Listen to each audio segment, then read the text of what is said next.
जय हिंद साथियों, सफलता मिशन में आपका स्वागत है। ये ज्ञान बिंदु जीएस एकेडमी के द्वारा जो कि बिहार दौरा का टेस्ट नंबर 32 है और ये टेस्ट आपके एग्जाम के पॉइंट ऑफ व्यू से अगर आप तैयारी कर रहे हैं तो इस टेस्ट को लगाने से आपको बहुत फायदा होगा और सिलेक्टेड क्वेश्चन ही इस बिहार दरोगा के लिए इसमें दिया जाता है। और जो भी इसका इनका बिहार पुलिस का भी सेट आता है मेरे ख्याल से बहुत ही अच्छा है, तो जरूर उन सभी टेस्ट को लगाने का प्रयास करिए और लास्ट में बताइएगा आपको कितना मार्क्स आ रहा है। मैं भी आपको बताऊंगा इतना मार्क्स आपको आना चाहिए इस टेस्ट में। चलिए स्टार्ट करते हैं, तो शुरू से अंत तक जरूर बने रहिएगा। चलिए, पहला क्वेश्चन है, हड़प्पा सभ्यता के बारे में कौन सी युक्ति सही है। हड़प्पा सभ्यता के बारे में कौन सी युक्ति सही है, इनमें से आपको पहचान करना है। उन्हें अश्वमेध की जानकारी दी, ये दोस्त गलत है। इसके बाद गाय उसके लिए पवित्र थी, ये भी गलत है। इसके बाद उन्होंने पशुपति का सम्मान करना आरंभ किया, ये सही है।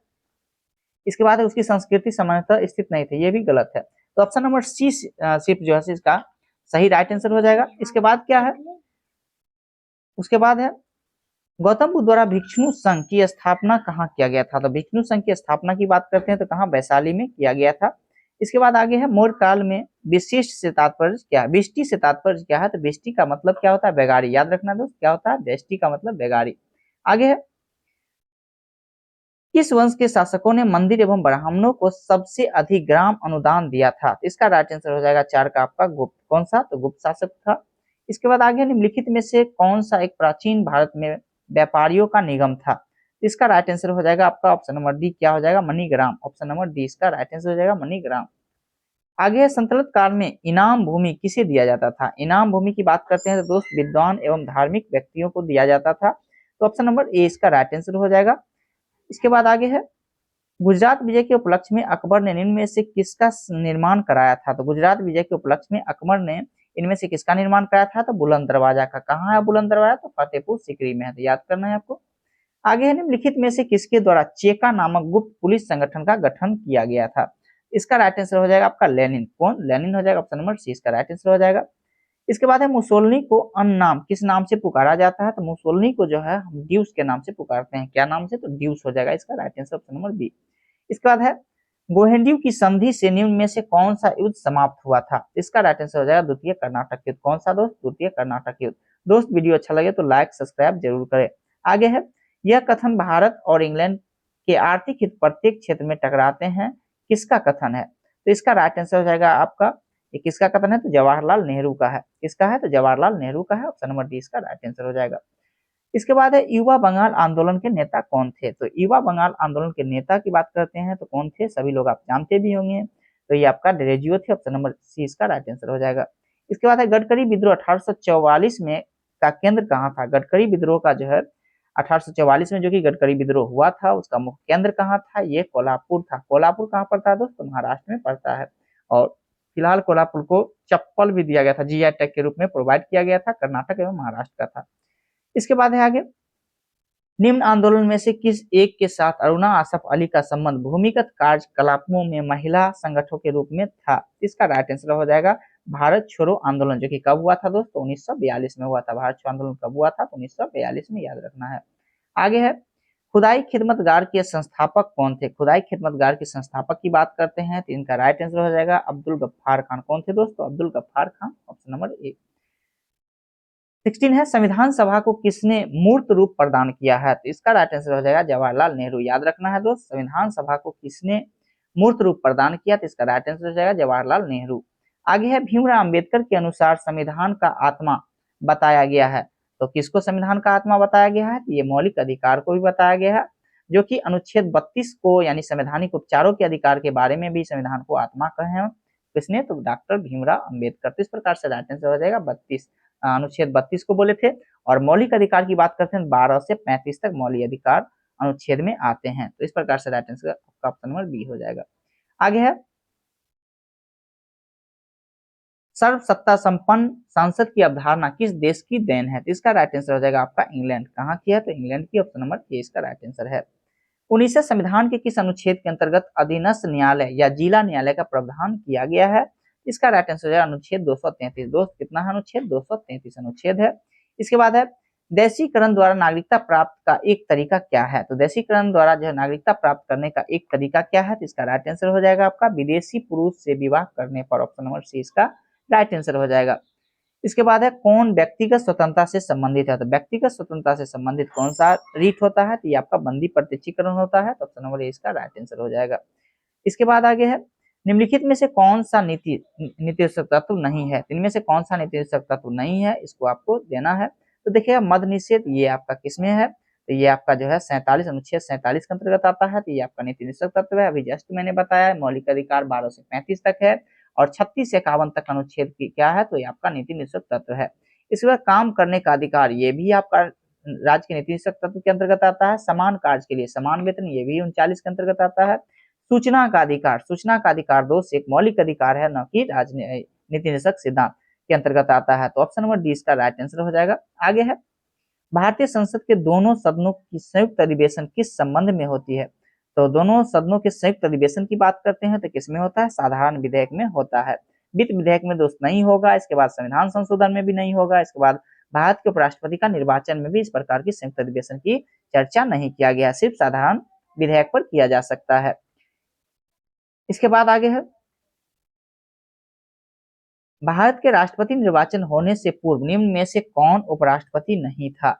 इसका राइट आंसर हो जाएगा आपका Giani Zail Singh, option number D. और ज्ञानी जेल सिंह भारत के कितवें राष्ट्रपति के रूप में हुए? तो आपको याद रखना है तो 7वें। कौन सा? तो 7वें। इसके बाद आगे है राज्यसभा के लिए प्रत्येक राज्य में प्रतिनिधियों का निर्वाचन कौन करता है? इसका राइट आंसर हो जाएगा विधानसभा के निर्वाचित सदस्य, ऑप्शन नंबर ए इसका राइट आंसर हो जाएगा। दोस्त आप लोग शुरू से अंत तक जरूर बने रहिए और कितना मार्क्स आएगा कमेंट में आप जरूर लिखिएगा। जैसा कि मैं भी बिहार दरोगा 2 बार पास आउट हूँ। एक बार मेरा 2446 की बात करते हैं तो 2446 में मेरा 2 मार्क्स से नहीं हुआ था, लेकिन अदरवाइज अगर 2213 में कहें तो 2213 में मेरा जितना पे मेरिट बना था उससे कहीं मेरा 6 मार्क्स ज्यादा था, मेरिट से 6 मार्क्स ज्यादा था, लेकिन पैर प्रॉब्लम होने की वजह से नहीं हुआ था। तो मैं जो भी क्वेश्चन मैं आपके इस चैनल पे अपलोड करूंगा वो समझिए बहुत ही अच्छा क्वेश्चन ही अपलोड करूंगा, आलतू फालतू नहीं करूंगा। तो आप लोग शुरू से अंत तक बने रहिए और अगर इस प्रकार के वीडियो आगे भी देखते हैं तो चैनल को सब्सक्राइब एवं लाइक जरूर करिएगा। चलिए आगे है मंत्रिमंडल का गठन कौन करता है? मंत्रिमंडल का गठन की बात करते हैं सिर्फ केंद्रीय मंत्रीगण। कौन करते हैं? सिर्फ केंद्रीय मंत्रीगण ही मंत्रिमंडल का गठन करते हैं, तो ऑप्शन नंबर 20 का राइट आंसर हो जाएगा। इसके बाद आगे है भारत की नई संसदीय समिति प्रणाली की शुरुआत कब किया गया था? भारत में नई संसदीय समिति प्रणाली की शुरुआत की बात करते हैं तो कब हुआ था? तो 1991 में, 1991, ऑप्शन नंबर सी इसका राइट आंसर हो जाएगा। भारत में न्यायपालिका है, भारत में न्यायपालिका की बात करते हैं तो भारत की न्यायपालिका किस प्रकार की है? तो स्वतंत्र है। किस प्रकार की है? तो स्वतंत्र है, आपको याद रखना है। राज्य का मुख्यमंत्री किसके प्रति उत्तरदायी होता है? तो राज्य की मुख्यमंत्री की बात करते हैं तो विधानसभा के प्रति उत्तरदायी होता है। और अगर बात करें प्रधानमंत्री किसके प्रति उत्तरदायी होता है? तो लोकसभा के प्रति। इस प्रकार से ऑप्शन इसमें क्या हो जाएगा दोस्त? विधानसभा। आगे है प्रत्यक्ष निर्वाचन किसे कहते हैं? प्रत्यक्ष निर्वाचन किसे कहते हैं? जनता द्वारा प्रतिनिधि ही चुनना प्रत्यक्ष निर्वाचन का उदाहरण है, तो ऑप्शन नंबर सी इसका राइट आंसर हो जाएगा। जो कि जनता द्वारा प्रतिनिधि चुनना ही क्या है? तो प्रत्यक्ष निर्वाचन का उदाहरण है, तो ऑप्शन नंबर सी इसका राइट आंसर है। आगे संतोष ट्रॉफी का संबंध किस खेल से है? संतोष ट्रॉफी किससे है? तो फुटबॉल से, ऑप्शन नंबर ए इसका राइट आंसर है। मैकबेथ किसकी रचना है? मैकबेथ की बात करते हैं तो दोस्त किसकी रचना है? तो इसका राइट आंसर हो जाएगा शेक्सपियर की। किसकी है? तो शेक्सपियर की, ऑप्शन नंबर डी इसका राइट आंसर हो जाएगा।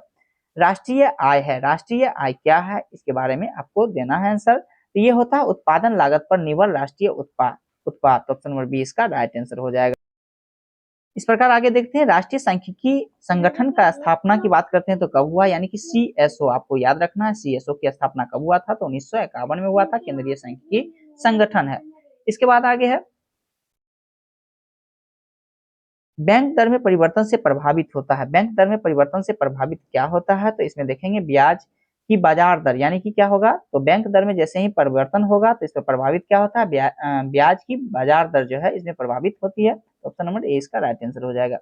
आगे निम्नलिखित में से कौन शीतोष्ण कटिबंधीय घास भूमि है? यानी कि दोस्त आपको शीतोष्ण और उष्ण कटिबंधीय देख करके आपको ये चीज गलत हो जाता होगा, तो आप इस बार एक बार क्या करें, इस प्रकार की टॉपिक को मैप से पढ़ने का प्रयास करें और शीतोष्ण एवं उष्ण के जगह को आप सबसे पहले माइंड में रियलाइज करें, ताकि आपको एक भी प्रश्न गलत नहीं होगा। तो इसमें से हम सिर्फ देखते हैं, क्योंकि ये जो है सो अगर हम सारा चीज बताने लगे तो वीडियो लंबा होगा। इसमें हम देखते हैं सिर्फ कह रहा है कौन शीतोष्ण कटिबंध घास भूमि है, तो इसमें से वेल्ड हो जाएगा। और वेल्ड कहाँ की है? तो दोस्त दक्षिण अफ्रीका की है। याद करना है कहाँ का है?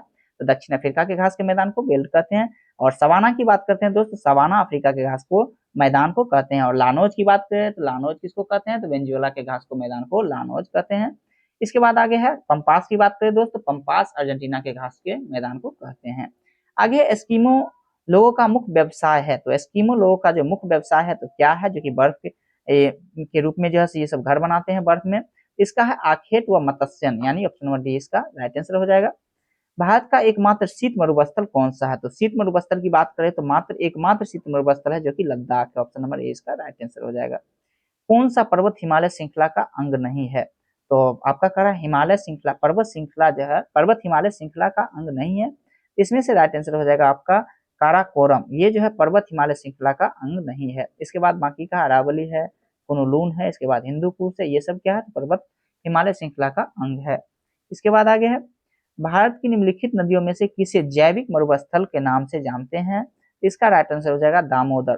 दामोदर नदी घाटी परियोजना की बात करते हैं दोस्त, इसका स्थापना कब हुआ था, तो आप लोग याद करिएगा, बहुत ही अच्छा क्वेश्चन है, 1948 में इसकी स्थापना किया गया था। आगे थीन बांध किस नदी पर बनाया गया है, तो ये ब्यास नदी पर, किस पे बनाया गया है, तो ब्यास नदी पर बनाया गया है, जो कि ऑप्शन नंबर बी में दिया गया है। आगे है आटाकामा मरुस्थल अवस्थित है, आटाकामा मरुस्थल की बात करते हैं तो कहाँ अवस्थित है, तो ये दक्षिण अमेरिका में है दोस्त, याद रखना, दक्षिण अफ्रीका नहीं मार लीजिएगा, दक्षिण अमेरिका में ही स्थित है, तो ऑप्शन नंबर 20 का राइट आंसर हो जाएगा। इसके बाद है निम्नलिखित में से कौन भारतीय मानसून को प्रभावित नहीं करता है, तो कौन मानसून को प्रभावित नहीं करता है, तो आप देखना है इसमें से, ये सब जलधारा दिया गया है, अल नीनो है, इसके बाद जेट स्ट्रीम है और एक तिब्बत का पठार है। तो इनमें से 3 जो है आपको भारतीय मानसून को प्रभावित करता है, लेकिन गल्फ स्ट्रीम जो है ये नहीं करता है, तो ऑप्शन नंबर डी इसका राइट आंसर हो जाएगा। आगे निम्न में से किन पहाड़ियों पर उष्णकटिबंधीय सदाबहार वन पाए जाते हैं, ये आपका नीलगिरी पहाड़ियां पर पाए जाते हैं, और नीलगिरी पहाड़ी कहाँ है, तो ये आपका तमिलनाडु एवं केरल में है, तो ऑप्शन नंबर ए इसका राइट आंसर हो जाएगा। इसके बाद है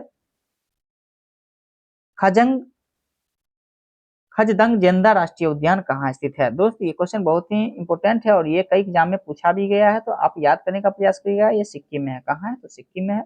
आगे है और एक और अक्सर पूछा जाता है किबी लामजाओ कहाँ स्थित राष्ट्रीय उद्यान, जो कि एकमात्र तैरता हुआ राष्ट्रीय उद्यान है, तो इसकी दृष्टि से एग्जाम में पूछने जाने की संभावना अधिक होती है और पूछा ही जाता है, तो आप याद रखिएगा किबी लामजाओ की बात करें तो मणिपुर में है, और ये अगर बात करें तो आपका सिक्किम हो जाएगा। चलिए आगे है केंद्रीय उपोष्ण बागवानी संस्थान अवस्थित है, केंद्रीय उपोष्ण बागवानी संस्थान कहाँ अवस्थित है, ये बेंगलुरु में, याद रखिएगा बेंगलुरु में है। इसके बाद है तलचर एवं एन्नौर होना चाहिए उल्लेखनीय है, किसके लिए उल्लेखनीय है, तो ये हो जाएगा किसके लिए है, तो तापीय शक्ति संयंत्रों के लिए है, ऑप्शन नंबर डी इसका राइट आंसर हो जाएगा तालचर। आगे निम्न में से कौन वन आधारित उद्योग नहीं है, वन आधारित उद्योग नहीं है, तो देखेंगे इसमें से कौन सा नहीं है, तो सीमेंट उद्योग क्या है, वन आधारित उद्योग नहीं है, जो कि ऑप्शन नंबर ए इसका राइट आंसर हो जाएगा। बाकी का वन आधारित उद्योग है, ला उद्योग वन आधारित उद्योग है, कागज उद्योग वन आधारित उद्योग है, खेल सामग्री उद्योग ये वन आधारित उद्योग है। इस प्रकार से right answer option number A ही होगा। आगे है जनसंख्या घनत्व का अर्थ क्या होता है, तो जनसंख्या घनत्व की बात करते हैं तो इसका अर्थ होता है प्रति वर्ग किलोमीटर में रहने वाले व्यक्तियों की संख्या, क्या होता है, तो प्रति वर्ग किलोमीटर में रहने वाले व्यक्तियों की संख्या। जैसे कि अगर मान के चलिए 1 किलोमीटर में अगर 382 लोग रहे हैं, तो ये हो जाएगा कितना, इसका 1 किलोमीटर में 382 लोग रह रहे हैं, तो यही जनसंख्या घनत्व आपको दर्शाएगा। इसके बाद आगे है 50 से निम्नलिखित में से कौन सा एक देव नृत्य है, देव नृत्य इनमें से कौन सा है, तो ये आपका हो जाएगा कुचिपुड़ी, जो कि आप लोग सभी जानते होंगे। कुचिपुड़ी कहाँ का लोक नृत्य है, तो आंध्र प्रदेश का, कहाँ का है, आंध्र प्रदेश का। उसी प्रकार कथकली की बात करते हैं तो ये कहाँ का है, तो केरल का है। और मोहिनीअट्टम की बात करते हैं तो ये भी केरल का है। और भागड़ा की बात करते हैं, भागड़ा कहाँ का है, तो पंजाब का है। इस प्रकार से आप देख सकते हैं। आगे है डेसिबल किसे मापने के लिए प्रयोग में लाया जाता है, तो डेसिबल किसके मापने के लिए प्रयोग में लाया जाता है, तो वातावरण में ध्वनि को मापता है, तो ऑप्शन नंबर सी इसका राइट आंसर हो जाएगा। आगे है कोई साइकिल सवार किसी मोड़ में घूमता है तो वह क्या होता है, अंदर की ओर झुकता है या बाहर की ओर झुकता है, इसी में से आपको राइट आंसर देना है। ये किधर की ओर झुकेगा, अंदर की ओर झुकता है। और को जब आप जानते होंगे जब अंदर की ओर किसी वस्तु को झुकाव होता है तो कौन सा बल का फोर्स काम करता है, इसका राइट हो जाएगा अभिकेंद्रीय। कौन सा दोस्त, अभिकेंद्रीय हो जाएगा, अभिकेंद्रीय। और वही बाहर की ओर जैसे लगता है तो कौन सा बल काम करता है, तो अपकेंद्रीय, तो याद रखना है। इसके बाद आगे है किसी वस्तु में के ताप में वृद्धि का अर्थ है कि वस्तु की, ऑप्शन के अकॉर्डिंग आपको देखना है, इसका इसमें होगा क्या, उष्मीय ऊर्जा बढ़ जाती है, यानी कि किसी वस्तु के ताप में वृद्धि का अर्थ है कि वस्तु की उष्मीय ऊर्जा बढ़ गई, तो ऑप्शन नंबर डी इसका राइट आंसर हो जाएगा। इसके बाद है पृथ्वी के लिए पलायन वेग का मान कितना होता है। पृथ्वी के लिए पलायन वेग कितना होता है 11.2 किलोमीटर पर सेकंड। दोस्त यहाँ पे कभी कभी किलोमीटर पर मिनट दे देता है या पर घंटा दे देता है, तो आपको यूनिट सबसे ज्यादा बेहतरीन है जो कि आप याद रखें, क्या होता है किलोमीटर पर सेकंड। तो 11.2 किलोमीटर पर सेकंड इसका राइट आंसर हो जाएगा। आगे है मृग मरीचिका बनाने वाली परिघटना को क्या कहते हैं। इसका राइट आंसर हो जाएगा आपका 55 का पूर्ण आंतरिक परावर्तन, ऑप्शन नंबर डी इसका राइट आंसर हो जाएगा। इसके बाद है निम्नलिखित में से कौन अर्धचालक नहीं है। इसमें से आपको चूज करना है कौन सा अर्धचालक नहीं है। तो जर्मेनियम को देखते हैं, जर्मेनियम एक अर्धचालक नहीं है। बाकी का सिलिकॉन हो गया, सेलेनियम हो गया, आर्सेनिक हो गया, ये सब क्या है तो अर्धचालक है। आगे है ट्रांसफार्मर का सिद्धांत आधारित है। ट्रांसफार्मर किस सिद्धांत पे कार्य करता है, तो ये आपका विद्युत चुंबकीय प्रेरण के सिद्धांत पर कार्य करता है। तो इस प्रकार से राइट आंसर इसका क्या हो जाएगा, ऑप्शन नंबर 20 का राइट आंसर हो जाएगा। इसके बाद है एक्स किरण की वेधन क्षमता किसके द्वारा बढ़ाई जा सकती है। तो एक्स किरण की वेधन क्षमता किसके द्वारा बढ़ाई जा सकती है, तो ये आपका कैथोड और एनोड के बीच विभवांतर को बढ़ाने से जो है क्या हो जाएगा, एक्स किरण की वेधन क्षमता बढ़ जाती है। तो ऑप्शन नंबर डी इसका राइट आंसर हो जाएगा।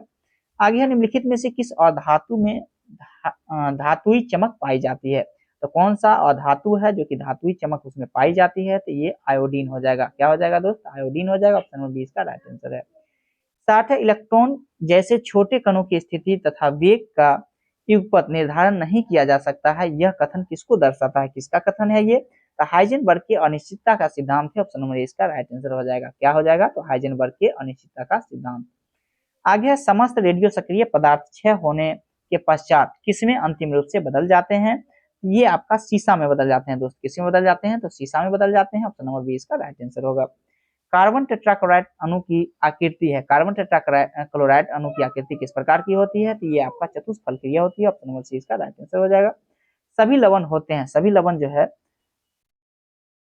इसमें देखते हैं, इसका राइट आंसर क्या हो जाएगा, तो विद्युत अपघटक, यानी कि ऑप्शन नंबर 20 का राइट आंसर हो जाएगा। क्या हो जाएगा दोस्त, बी ऑप्शन नंबर 20 का राइट आंसर हो जाएगा। आगे देखते हैं 64 रासायनिक अभिक्रिया के उत्प्रेरक की भूमिका है बदलना। मतलब रासायनिक अभिक्रिया में उत्प्रेरक की भूमिका है बदलना। इसमें से आपको देखना है, तो इसका राइट आंसर है सक्रियण ऊर्जा। क्या हो जाएगा, ऑप्शन नंबर सी इसका बदलना, सक्रियण ऊर्जा में इसका बदलना होता है। तो ऑप्शन नंबर सी इसका राइट आंसर हो जाएगा। निम्नलिखित में से कौन सा एक नाइट्रोजनीकरण उर्वरक नहीं है। इसमें से आपको नाइट्रोजनीकरण उर्वरक नहीं है, तो इसमें से आपको छांटना है। तो देखिएगा अल्मोनियम सल्फेट की बात करते हैं तो इसमें होता है। इसके बाद है यूरिया, तो यूरिया तो आप जानते ही होंगे, इसमें होगा ही नाइट्रोजनीकरण उर्वरक, क्योंकि नाइट्रोजन यूरिया में कितना परसेंट नाइट्रोजन पाया जाता है, तो 46%। याद रखना है दोस्त 46%। और वही आपसे डीएपी में बात करते हैं तो 18% पाया जाता है। इसके बाद अमोनियम नाइट्रेट में भी होता है, लेकिन सुपर फास्फेट में नहीं होता। तो ऑप्शन नंबर डी इसका राइट आंसर हो जाएगा। आगे है कौन समजात है, यानी कौन समजात है इनमें से आपको ढूंढना है। तो इसका राइट आंसर हो जाएगा CH4 एवं C2H6। ऑप्शन नंबर डी इसका राइट आंसर हो जाएगा। इसके बाद है एक्रिलीन है। एक्रिलीन क्या है, तो एक्रिलीन जो है एक प्रकार का क्या है, तो फाइबर है। क्या है, फाइबर एक्रिलीन। ऑप्शन नंबर बी इसका राइट आंसर है। डेंड्रोलॉजी का संबंध किससे है, तो डेंड्रोलॉजी का संबंध की बात करते हैं तो दोस्तों ये आपको झाड़ियों के अध्ययन से। ऑप्शन नंबर सी इसका राइट आंसर हो जाएगा। आगे है सार्स क्या है, तो सार्स क्या है, तो ये इसका राइट आंसर हो जाएगा आपका विषाणु जनित रोग है। क्या है सार्स, तो विषाणु जनित रोग है। ऑप्शन नंबर 20 का राइट आंसर हो जाएगा। मार्फिन किससे निकाला जाता है दोस्त, मार्फिन की बात करते हैं तो ये किससे निकाला जाता है, तो ये आपका पेपेवर सिम्नीफेरम से निकाला जाता है। तो ऑप्शन नंबर 20 का राइट आंसर हो जाएगा पेपेवर सिम्नीफेरम। Option number B. इसके बाद है बाह्य उत्पीड़न द्वारा परिपादप गति क्या कहलाता है, तो इसका राइट आंसर हो जाएगा कंपानुकंचन गति, यानी कि ऑप्शन नंबर सी इसका राइट आंसर हो जाएगा। आगे निम्नलिखित में से कौन एक लिंग संलग्न रोग है, तो इसका राइट आंसर हो जाएगा कौन सा है, तो इसका राइट आंसर हो जाएगा वर्धनता। ये जो कि अनुवांशिकी रोग है, वर्धनता को ठीक नहीं किया जा सकता। तो ऑप्शन नंबर सी इसका राइट आंसर हो जाएगा। हैनले का लूप का कार्य संबंधित है। हैनले का लूप का कार्य किससे संबंधित है, तो ये उत्सर्जन तंत्र से। ऑप्शन नंबर ए इसका राइट आंसर हो जाएगा।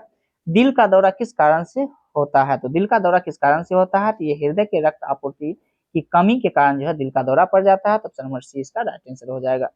आगे है ईईजी का प्रयोग किसकी गतिविधि दर्ज करने के लिए किया जाता है, तो दोस्त ईईजी आपको लिखा है तो ये आपका हो जाएगा मस्तिष्क, लेकिन इसी जगह आपको लिख देगा ईसीजी। याद रखना ईसीजी की बात करते हैं तो वो हृदय होता है, लेकिन ईईजी की बात करें तो वो मस्तिष्क हो जाता है। इस प्रकार से right answer option number C ही होगा।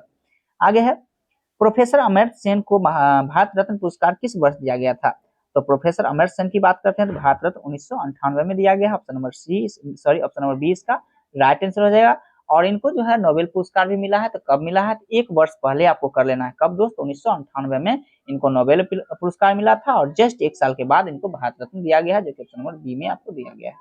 आगे है विश्व वन्यजीव संरक्षण कोष का मुख्यालय कहाँ है? तो विश्व वन्यजीव कोष की मुख्यालय की बात करते हैं तो ग्लांड कहाँ पड़ता है दोस्त? स्विट्जरलैंड में एक जगह है। तो ऑप्शन नंबर डी इसका राइट आंसर हो जाएगा। आगे अंतर्राष्ट्रीय न्यायालय के न्यायाधीश की नियुक्ति कितने वर्ष के लिए किया जाता है? तो अंतर्राष्ट्रीय न्यायालय के न्यायाधीश की नियुक्ति 9 वर्ष के लिए किया जाता है। तो ऑप्शन नंबर बी इसका राइट आंसर हो जाएगा। आगे है तास किस देश की समाचार एजेंसी है? तो तास आप सभी लोग जानते भी होंगे, रूस का है। कहाँ का है दोस्त? तो रसिया का है। ऑप्शन नंबर सी में दिया गया है। सतत विकास हेतु पानी अभियान को अंतर्राष्ट्रीय दशक कब घोषित किया गया? तो इसका राइट आंसर हो जाएगा 2018 से 28। आपको 10 साल का अंतर्राष्ट्रीय दशक घोषित किया गया 2028 से 28 तक का। इसके बाद आगे है वर्तमान समय में रॉ के प्रमुख कौन है? यानी कि रॉ के प्रमुख कौन है? तो ये आपका रवि सिन्हा है। ऑप्शन नंबर ए इसका राइट आंसर हो जाएगा, रवि सिन्हा। आगे है हाल ही में वीरता पदक प्राप्त महिला वायुसेना अधिकारी कौन बनी है? इसका राइट आंसर हो जाएगा 82 का राइट आंसर क्या हो जाएगा? दीपिका मिश्रा। आपको याद रखना है दोस्त, करंट का क्वेश्चन है, दीपिका मिश्रा इसका राइट आंसर हो जाएगा। इसके बाद है गणतंत्र दिवस 2023 के लिए राज्य की झांकी को सर्वश्रेष्ठ स्थान किसका मिला है? तो ये दोस्त 2023 में आपकी बात करें 2023 में किसको मिला था? तो उत्तराखंड। वही 2022 की बात करें 2022 में किसको मिला था? ये उत्तर प्रदेश को मिला था। तो ऑप्शन नंबर 20 का राइट आंसर हो जाएगा। आगे हाल ही में किस राज्य का आर्थुर पान का पत्ता को जीआई टैग दिया गया है? तो इसका राइट आंसर हो जाएगा तमिलनाडु। दोस्त कहाँ को? तमिलनाडु का आर्थुर पान का पत्ता को जीआई टैग कहाँ का दिया गया? किस राज्य का है? तो इसका राइट आंसर हो जाएगा तमिलनाडु। और अगर बात करें महोबा का पान तो ये कहाँ का है? तो ये उत्तर प्रदेश का है। तो इस प्रकार से आप याद रखेंगे। इसके बाद आगे है दिव्य कला मेला 2023 कहाँ मनाया गया? तो दिव्य कला मेला की बात करते हैं 2023 में कहाँ मनाया गया है? तो ये राजस्थान में। ऑप्शन नंबर ए इसका राइट आंसर हो जाएगा। इसके बाद 18वां G20 शिखर सम्मेलन 2023 का थीम क्या है? तो याद रखना है दोस्त, थीम से भी क्वेश्चन पूछा जाता है। जो इंपोर्टेंट थीम होती है उसको आप याद करने का प्रयास करिएगा। इसका राइट आंसर क्या हो जाएगा? One earth one family one future. तो ऑप्शन नंबर सी इसका राइट आंसर हो जाएगा। One earth one family one earth one future. इस प्रकार से इसका राइट आंसर क्या हो जाएगा? ऑप्शन नंबर सी इसका राइट आंसर है। आगे है निम्नलिखित में से कौन सा ऑपरेशन चक्रवात मोचा से प्रभावित म्यांमार की सहायता के लिए है? इसका राइट आंसर हो जाएगा ऑप्शन नंबर बी ऑपरेशन करुणा। क्या है? तो ऑपरेशन करुणा। ऑप्शन नंबर बी इसका राइट आंसर हो जाएगा। 88 है वैश्विक ऊर्जा संक्रमण सूचकांक 2023 में प्रथम स्थान स्वीडन को प्राप्त हुआ है। इनमें भारत का स्थान कौन सा है? यानी वैश्विक ऊर्जा संक्रमण सूचकांक में जो है भारत का स्थान आपसे पूछा है। ये 67वां है। कौन सा है? तो 67वां है। और करंट में ये टॉपिक तो आपके लिए बहुत ही इंपॉर्टेंट होगा, जो कौन सा स्थान में भारत का स्थान कौन सा है। तो इस प्रकार के टॉपिक को आप जरूर ही करंट में भी याद करने का प्रयास करिएगा। 2446 में यही सेम क्वेश्चन दोस्त पूछा गया, लेकिन ये 2023 का पूछा गया, उस समय 2020 का शायद पूछा गया था। तो इस प्रकार के प्रश्न को आप टॉपिक को जो है 100% कवर करने का प्रयास करिएगा। चलिए आगे देखते हैं। ये करंट में हर साल चेंज भी होती है। आगे हाल ही में कौन सा नगर निगम CBDC का उपयोग करने वाला पहला नगर निगम बना? इसका राइट आंसर हो जाएगा 89 का। आप लोग देखेंगे इसका राइट आंसर हो जाएगा पटना। कौन सा है? तो पटना हो जाएगा। ऑप्शन नंबर 20 का राइट आंसर है। आगे हाल ही में GSI ने किस राज्य में सबसे बड़ा प्राकृतिक आर्क खोला है? तो इसका राइट आंसर हो जाएगा आपका ओडिशा। ऑप्शन नंबर डी इसका राइट आंसर हो जाएगा, ओडिशा में। आगे है हाल ही में कौन सा देश ऑपरेशनल अर्थ ऑर्बिटेशन सैटेलाइट यानी क्या है TIFA-1 लॉन्च किया है? तो ये आपका राइट आंसर हो जाएगा। क्या हो जाएगा? केन्या। ऑप्शन नंबर सी इसका राइट आंसर हो जाएगा, केन्या हो जाएगा। आगे हाल ही में पर्यावरण मंत्री भूपेंद्र यादव ने किस राज्य में अरावली पर्यावरणीय पर्दा परियोजना का अनावरण किया है? इसका राइट आंसर क्या हो जाएगा? देखते हैं आगे। इसका राइट आंसर क्या हो जाएगा आपका? हरियाणा। ऑप्शन नंबर 20 का राइट आंसर हो जाएगा, हरियाणा। इसके बाद है कपिल देव प्रसाद बिहार को 2023 में पद्म श्री दिया गया है। इसका संबंध किससे है? इनका संबंध दोस्त कला से है। किससे है? तो याद रखना है बिहार में इनको क्या पद्म श्री मिला है। तो इनका संबंध जो है कला से है, जो कि कपिल देव प्रसाद है, जो कि बिहार के हैं। आगे है देखते हैं AIFF महिला फुटबॉल ऑफ द ईयर 2023 कौन है? तो इसका राइट आंसर हो जाएगा कौन है? तो इसका राइट आंसर मनीषा कल्याण। ऑप्शन नंबर सी इसका राइट आंसर है। अंतरराष्ट्रीय बायोस्फीयर रिजर्व दिवस किस तिथि को मनाया जाता है? इसका राइट आंसर हो जाएगा 2 नवंबर को। कब मनाते हैं? 2 नवंबर। ऑप्शन नंबर बी में है। इसके बाद दोस्त मैथ को आप खुद से सॉल्व करने का प्रयास करिए, क्योंकि मैथ बनाने का मेरे पास उतना उपलब्ध नहीं है। तो इस प्रकार से आप बनाने, हालांकि मैं प्रोसेस बता देता हूं, आप बना सकते हैं। 5 महिलाएं और 2 पुरुष किसी कार्य को कितना 4 दिन में पूरा कर सकता है, जबकि 6 महिलाएं और 3 पुरुष उसी कार्य को 3 दिन में पूरा कर सकता है, तो एक पुरुष और एक महिला एक साथ मिलकर काम करने में, उसी काम को करने में कितना दिन लगेगा। तो बहुत इजी क्वेश्चन है, आप थोड़ा सा सॉल्व करने का प्रयास करिएगा। क्या करा है, 5 महिला को एम से लिख देते हैं और फिर क्या करा 2 पुरुष, तो इसमें प्लस कर देंगे, 2 पुरुष को पी से लिखेंगे। इसके बाद कहता है 4 दिन लगता है दोस्त, ये महिला और पुरुष को किसी कार्य को करने में कितना 4 दिन लगता है। सेम कंडीशन आपको दिया गया है क्या, तो जबकि 6 महिला तो 6 एम लिख देंगे दोस्त। इसके बाद क्या कहा गया है, 3 पुरुष प्लस 3 पी, उसी काम को करने में जो काम इधर है वही काम उधर भी है, तो इसको कितना टाइम लग रहा है, तो इसको 5 दिन है, सॉरी 3 दिन है दोस्त। इस प्रकार से आप इक्वल करके यहाँ से एक दिन का पुरुष और एक दिन का महिला निकाल सकते हैं, और अदरवाइज आप जो है सो उसको सॉल्व कर सकते हैं। तो 96 का राइट आंसर मैं बता देता हूँ क्या हो जाएगा, ऑप्शन नंबर सी 12 हो जाएगा। तो आप लोग खुद से सॉल्व करने का प्रयास करिएगा। इसके बाद क्या है, समान धारिता वाले 3 कंटेनर अम्ल और जल के मिश्रण को पूर्णतः भरे हुए हैं। इन तीनों कंटेनरों में अम्ल और जल के मिश्रणों का अनुपात 1:4, 3:4 और 2:3 है। यदि कंटेनर के मिश्रण को एक में मिला दिया जाए तो परिणाम मिश्रण के अम्ल तथा जल का अनुपात कितना होगा। ये भी आपको इजी है, आप बनाने का प्रयास करिएगा स्वतः। ऑप्शन नंबर ए इसका राइट आंसर हो जाएगा। इसके बाद है आगे, 4 अंकों वाली दो संख्याएं का महत्तम समावर्तक 103 है और उसका लघुत्तम समावर्तक 19,261 है। उन दोनों संख्याओं का योग क्या होगा, तो इसका राइट आंसर हो जाएगा आपका 2884। ऑप्शन नंबर ए इसका राइट आंसर होगा। इसमें देखिएगा दोस्त 2-3 रीजनिंग दिया गया है, 2 रीजनिंग है। इसमें देखेंगे क्या इसका आंसर हो जाएगा, 99 का आंसर हो जाएगा आपका ऑप्शन नंबर ए। इसमें बैठाने का प्रयास करिए, देखिए कैसे कैसे ये आया है। देखिए यहाँ ये सर्कल है तो ये सर्कल नीचे खसक गया है, फिर ये सर्कल है तो देखिएगा ये सर्कल इस प्रकार से मूव कर रहा है। इस प्रकार से ये कभी ऊपर कभी नीचे कभी बीच में इस प्रकार का मूविंग हो रहा है। तो इस प्रकार से आप इसको बनाने का बैठाने का प्रयास करिएगा। ऑप्शन नंबर ए इसका राइट आंसर होगा। आगे है देखिए एक रीजनिंग है, खुद से सॉल्व करने का प्रयास करिएगा दोस्त। इसका राइट आंसर हो जाएगा ऑप्शन नंबर बी इसका राइट आंसर होगा। तो ये दोस्त टेस्ट किस प्रकार से लगा आपको, ये कमेंट करके जरूर बताएं। अगर अच्छा लगा होगा तो चैनल को लाइक एवं सब्सक्राइब जरूर करिएगा। तब तक के लिए मिलते हैं फिर। जय हिंद, जय भारत।